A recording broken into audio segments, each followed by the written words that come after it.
El conflicto de los siglos.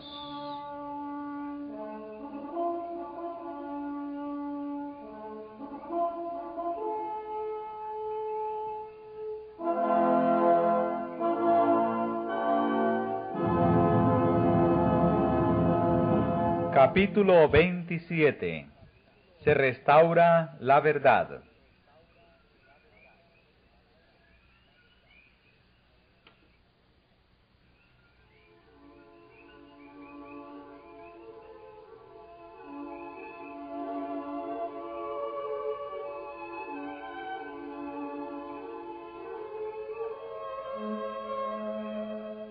La obra de reforma tocante al sábado como día santificado de descanso, que debía cumplirse en los últimos días, está predicha en la profecía de Isaías 56. Así dijo Jehová: guardad derecho y haced justicia, porque cercana está mi salud para venir, y mi justicia para manifestarse. Bienaventurado el hombre que esto hiciere, y el Hijo del hombre que esto abrazare, que guarda el sábado de profanarlo, y que guarda su mano de hacer todo mal. A los hijos de los extranjeros que se llegaren a Jehová para ministrarle, y que amaren el nombre de Jehová para ser sus siervos, todos los que guardaren el sábado de profanarlo y abrazaren mi pacto, yo los llevaré al monte de mi santidad y los recrearé en mi casa de oración.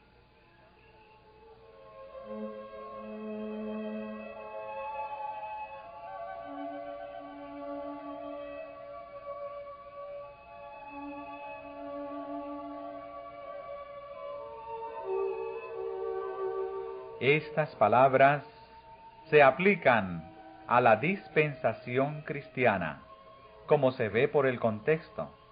Dice Jehová el Señor, el que recoge los dispersos de Israel: juntaré a él otros todavía, además de los suyos que están ya recogidos.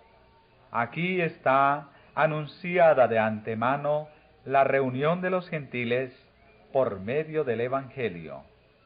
Y una bendición se promete a aquellos que honren entonces el sábado.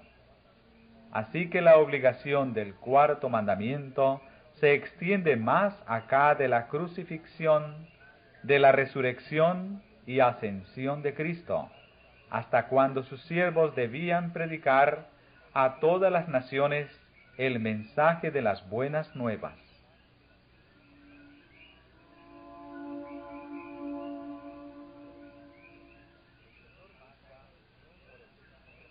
El Señor manda, por el mismo profeta: ata el rollo del testimonio y sella la ley entre mis discípulos. El sello de la ley de Dios se encuentra en el cuarto mandamiento. Este es el único de los 10 mandamientos que contiene tanto el nombre como el título del legislador.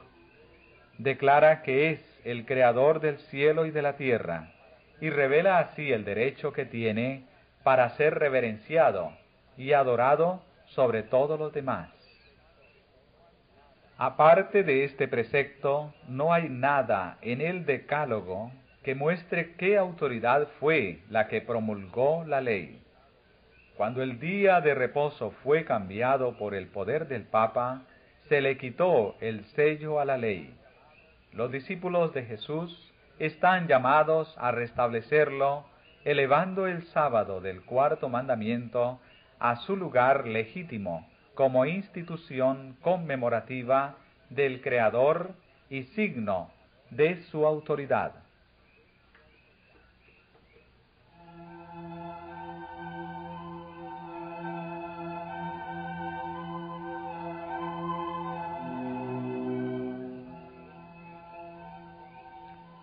A la ley y al testimonio.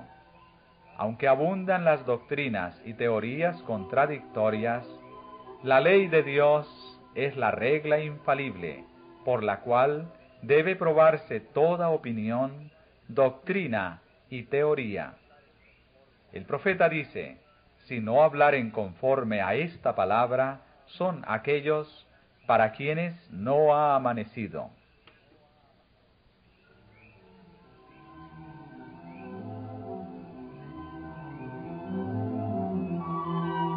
También se da la orden, clama a voz en cuello, no te detengas. Eleva tu voz como trompeta, declara a mi pueblo su transgresión, a la casa de Jacob sus pecados. Los que deben ser reconvenidos a causa de sus transgresiones no son los que constituyen el mundo impío, sino aquellos a quienes el Señor designa como mi pueblo. Dios dice además, y con todo, me buscan de día en día, y tienen deleite en aprender mis caminos, como si fuera nación que obra justicia, y que no abandona la ley de su Dios. Aquí se nos presenta a una clase de personas que se creen justas y parecen manifestar gran interés en el servicio de Dios. Pero la severa y solemne censura del escudriñador de corazones prueba que están pisoteando los preceptos divinos.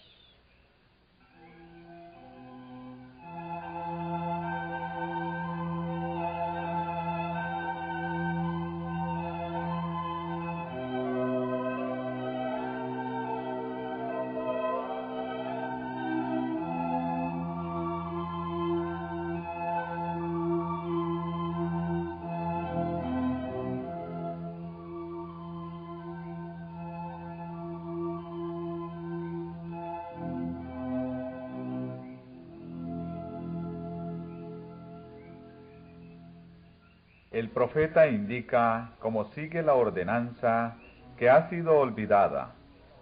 Los cimientos de generación y generación levantarás, y serás llamado reparador de portillos, restaurador de calzadas para habitar. Si retrajeres del sábado tu pie, de hacer tu voluntad en mi día santo, y al sábado llamares delicias, santo, glorioso de Jehová, y lo venerares, no haciendo tus caminos, ni buscando tu voluntad, ni hablando tus palabras. Entonces te deleitarás en Jehová. Esta profecía se aplica también a nuestro tiempo. La brecha fue hecha en la ley de Dios, cuando el sábado fue cambiado por el poder romano. Pero ha llegado el tiempo en que esa institución divina debe ser restaurada. La brecha debe ser reparada y levantados los cimientos de muchas generaciones.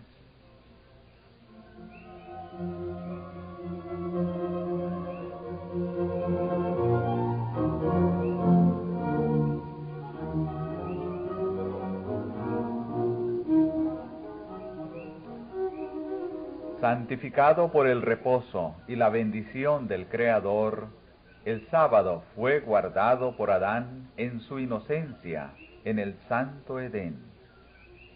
Por Adán, caído pero arrepentido, después que fuera arrojado de su feliz morada, fue guardado por todos los patriarcas, desde Abel hasta el justo Noé, hasta Abraham y Jacob.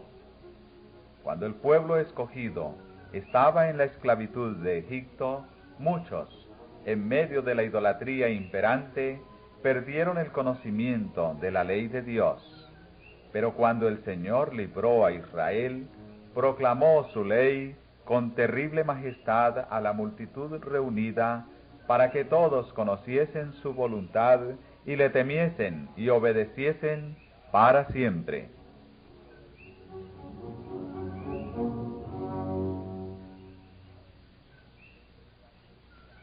Desde aquel día hasta hoy, el conocimiento de la ley de Dios se ha conservado en la tierra, y se ha guardado el sábado del cuarto mandamiento. A pesar de que el hombre de pecado logró pisotear el día santo de Dios, hubo, aún en la época de su supremacía, almas fieles escondidas en lugares secretos que supieron honrarlo. Desde la Reforma, hubo en cada generación algunas almas que mantuvieron viva su observancia. Aunque fue a menudo en medio de oprobios y persecuciones, nunca se dejó de rendir testimonio constante al carácter perpetuo de la ley de Dios y a la obligación sagrada del sábado de la creación.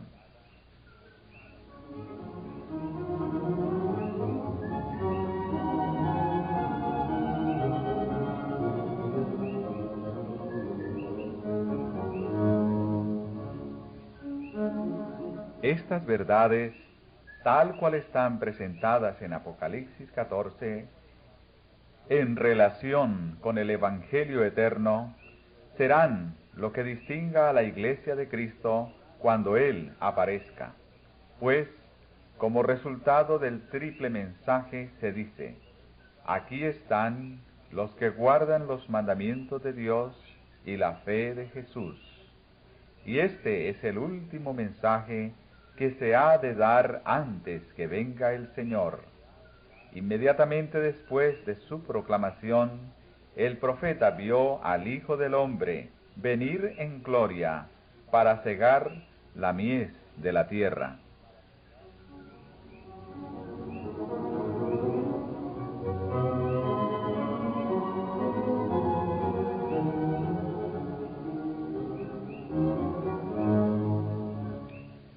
Los que recibieron la luz relativa al santuario y a la inmutabilidad de la ley de Dios, se llenaron de alegría y admiración al ver la belleza y armonía del conjunto de verdad que fue revelado a sus inteligencias. Deseaban que esa luz, que tan preciosa les resultaba, fuese comunicada a todos los cristianos, y no podían menos que creer que la aceptarían con alborozo. Pero las verdades, que no podían sino ponerlos en desaveniencia con el mundo, no fueron bienvenidas para muchos que profesaban ser discípulos de Cristo. La obediencia al cuarto mandamiento exigía un sacrificio ante el cual la mayoría retrocedía.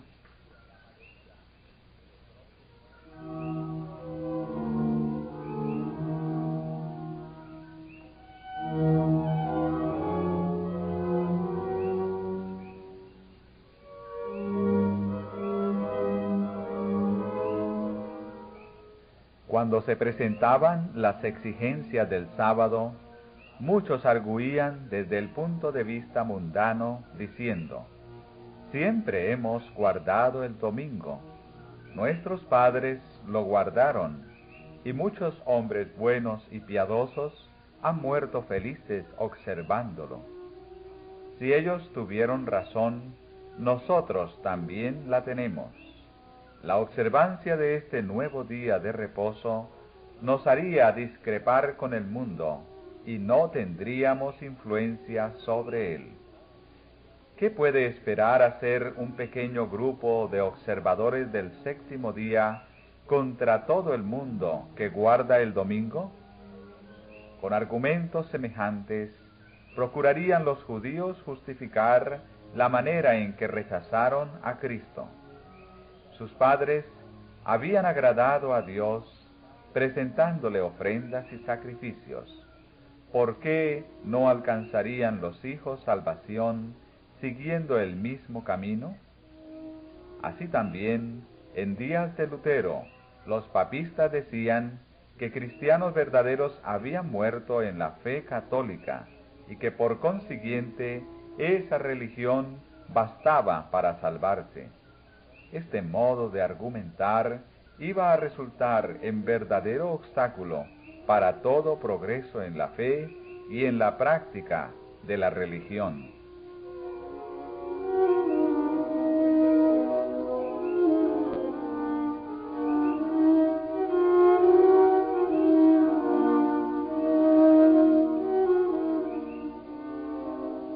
Muchos insistían en que la observancia del domingo había sido una doctrina establecida y una costumbre muy general de la Iglesia durante muchos siglos. Contra este argumento se adujo el de que el sábado y su observancia eran más antiguos y se habían generalizado más, que eran tan antiguos como el mismo mundo, y que llevaban la sanción de los ángeles y de Dios. Cuando fueron puestos los fundamentos de la tierra, cuando los astros de la mañana alababan a una y se regocijaban todos los hijos de Dios, entonces fue puesto el fundamento del sábado. Bien puede esta institución exigir nuestra reverencia. No fue ordenada por ninguna autoridad humana, ni descansa sobre ninguna tradición humana. Fue establecida por el anciano de días y ordenada por su palabra eterna.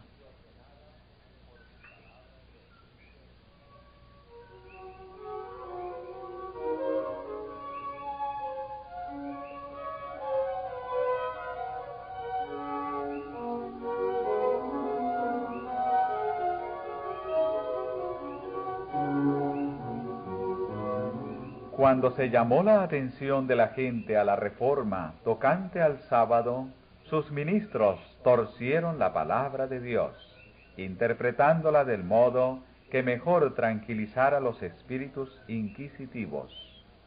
Y los que no escudriñaban las Escrituras por sí mismos se contentaron con aceptar las conclusiones que estaban en conformidad con sus deseos.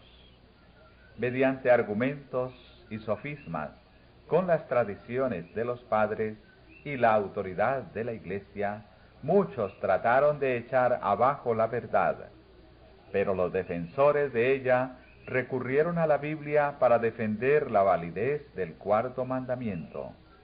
Humildes cristianos, armados con solo la palabra de verdad, resistieron los ataques de hombres de saber que, con sorpresa e ira, tuvieron que convencerse de la ineficacia de sus elocuentes sofismas ante los argumentos sencillos y contundentes de hombres versados en las Sagradas Escrituras más bien que en las sutilezas de las escuelas.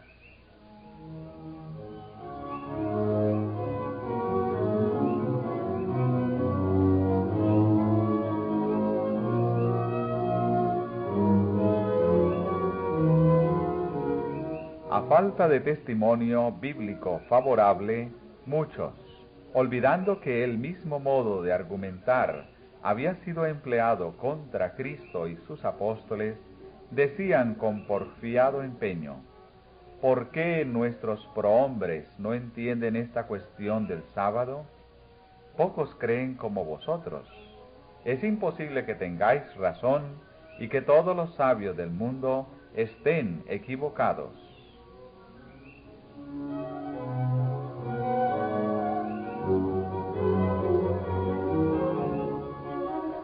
Para refutar semejantes argumentos, bastaba con citar las enseñanzas de las Santas Escrituras y la historia de las dispensaciones del Señor para con su pueblo en todas las edades.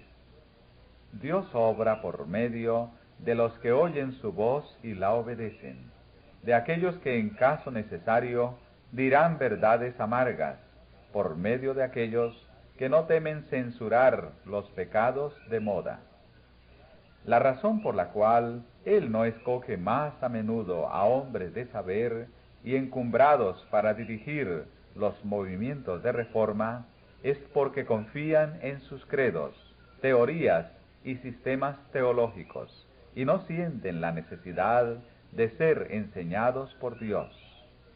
Solo aquellos que están en unión personal con la fuente de la sabiduría son capaces de comprender o explicar las Escrituras.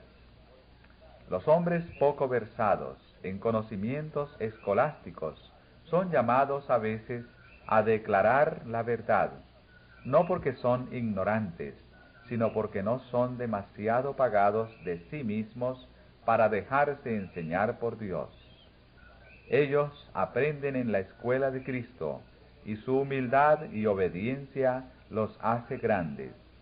Al concederles el conocimiento de su verdad, Dios les confiere un honor en comparación con el cual los honores terrenales y la grandeza humana son insignificantes.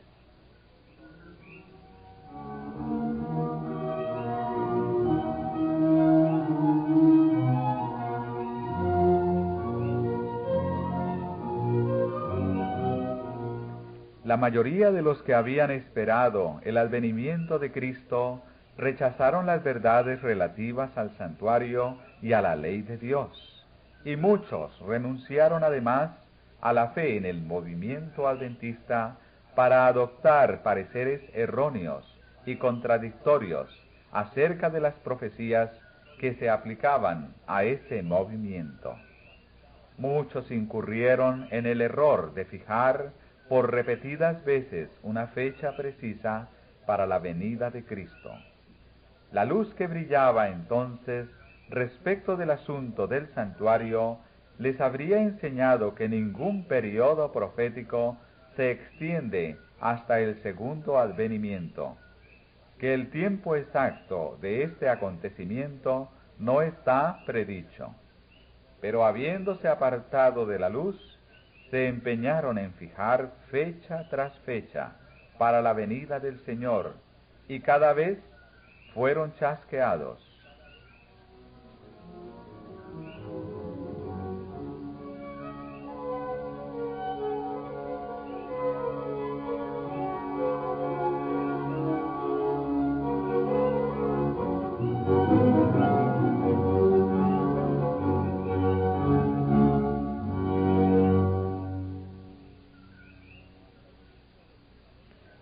Cuando la iglesia de Tesalónica adoptó falsas creencias respecto a la venida de Cristo, el apóstol Pablo aconsejó a los cristianos de dicha iglesia que examinaran cuidadosamente sus esperanzas y sus deseos por la palabra de Dios.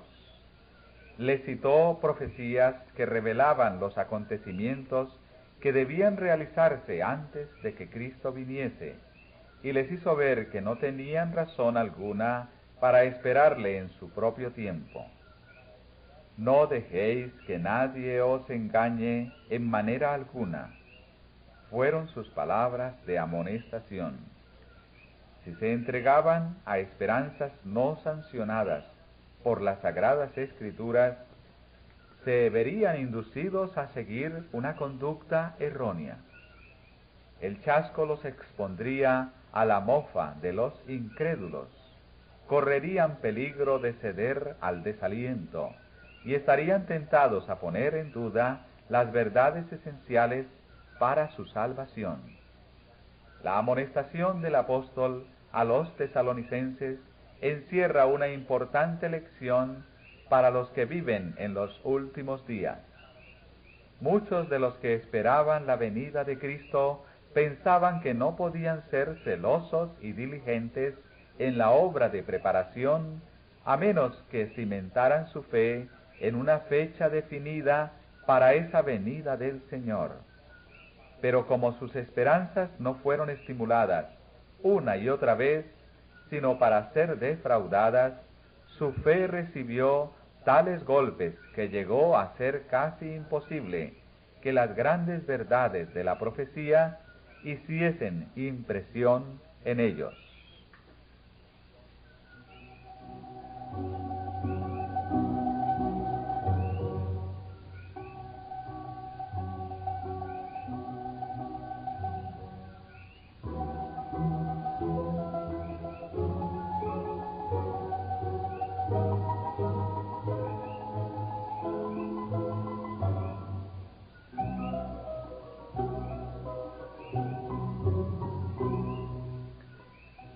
La mención de una fecha precisa para el juicio en la proclamación del primer mensaje fue ordenada por Dios.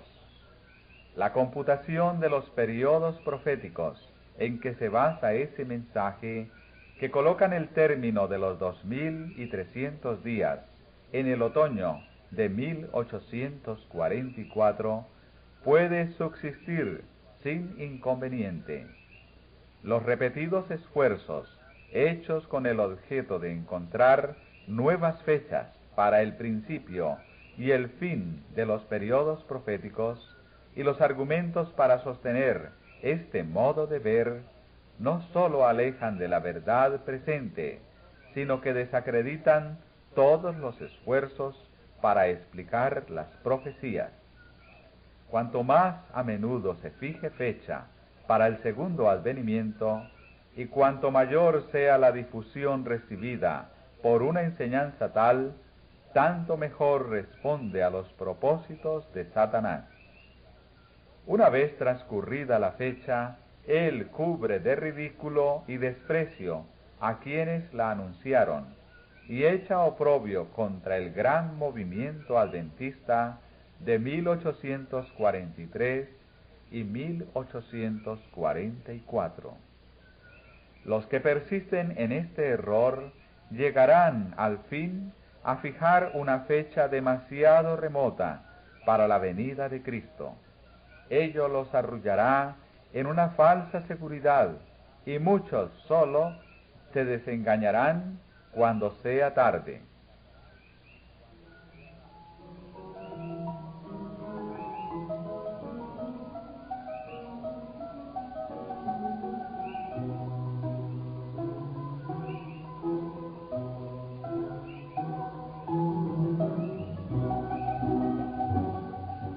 La historia del antiguo Israel es un ejemplo patente de lo que experimentaron los adventistas. Dios dirigió a su pueblo en el movimiento adventista, así como sacó a los israelitas de Egipto. Cuando el gran desengaño, su fe fue probada, como lo fue la de los hebreos cerca del Mar Rojo. Si hubiesen seguido confiando en la mano que los había guiado y que había estado con ellos hasta entonces, habrían visto la salvación de Dios. Si todos los que habían trabajado unidos en la obra de 1844 hubiesen recibido el mensaje del tercer ángel y lo hubiesen proclamado en el poder del Espíritu Santo, el Señor habría actuado poderosamente por los esfuerzos de ellos. Raudales de luz habrían sido derramados sobre el mundo. Años haría que los habitantes de la tierra habrían sido avisados. La obra final se habría consumado y Cristo habría venido para redimir a su pueblo.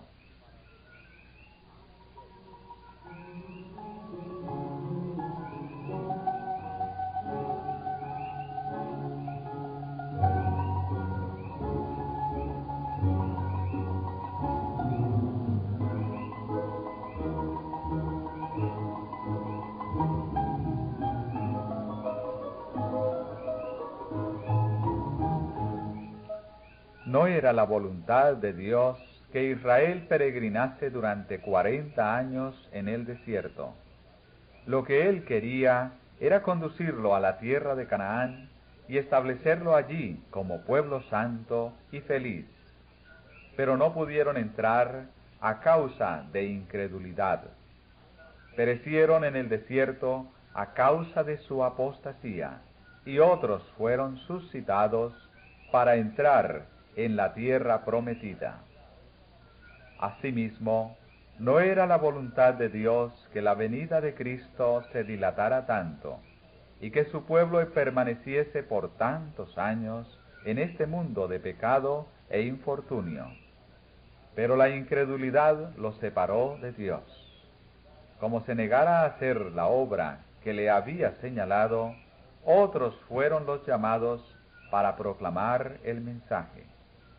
Por misericordia para con el mundo, Jesús difiere su venida para que los pecadores tengan oportunidad de oír el aviso y de encontrar amparo en él antes que se desate la ira de Dios.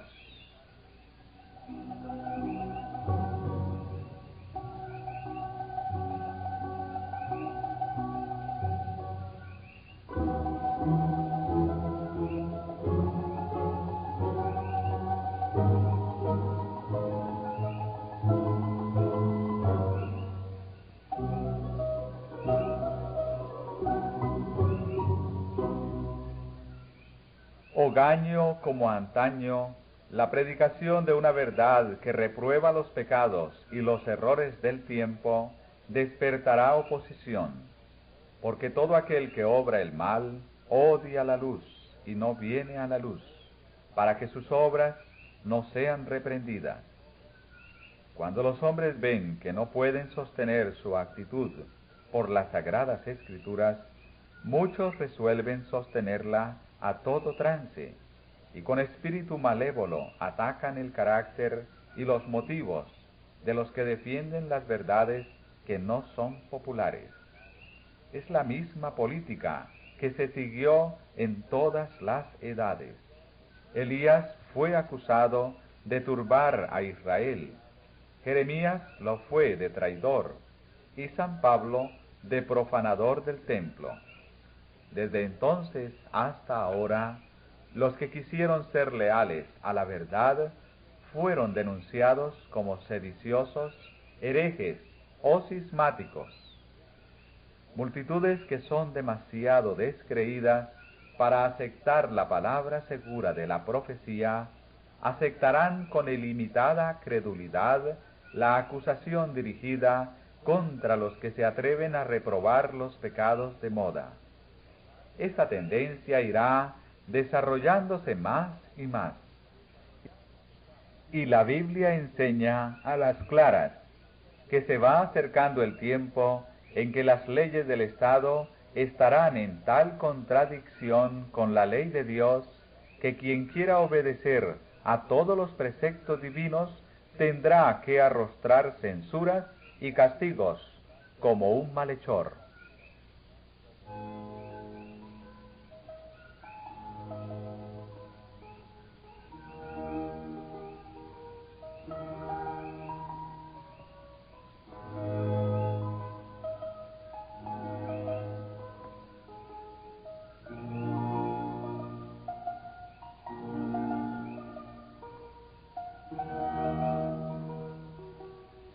En vista de esto, ¿cuál es el deber del mensajero de la verdad?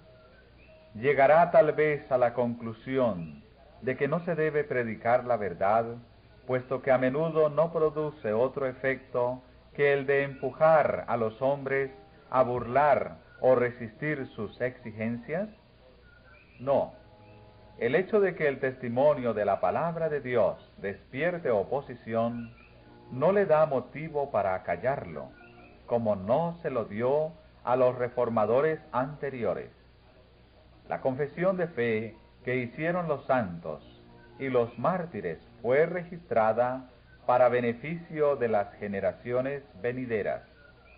Los ejemplos vivos de santidad y de perseverante integridad llegaron hasta nosotros para inspirar valor a los que son llamados ahora a actuar como testigos de Dios. Recibieron gracia y verdad, no para sí solos, sino para que, por intermedio de ellos, el conocimiento de Dios iluminase la tierra. ¿Ha dado Dios luz a sus siervos en esta generación? En tal caso, deben dejarla brillar para el mundo.